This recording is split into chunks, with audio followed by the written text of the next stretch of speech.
Hey everyone, and today I'm going to give you an unboxing of this Braun M90 men's shaver. Taking a look at the packaging, we have some features on the sides and the back and some info on the bottom. Taking a look at the unboxing itself, we have some instructions. Included in the box is two AA batteries, which are quite useful. Some products don't include batteries, but this one does.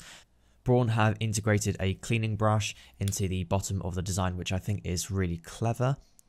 Looking at the design, I really like it. It's small, light and compact.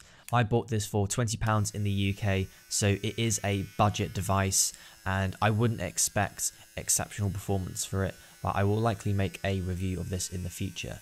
So there is the unboxing. If you did find it helpful, be sure to give it a thumbs up and thanks for watching.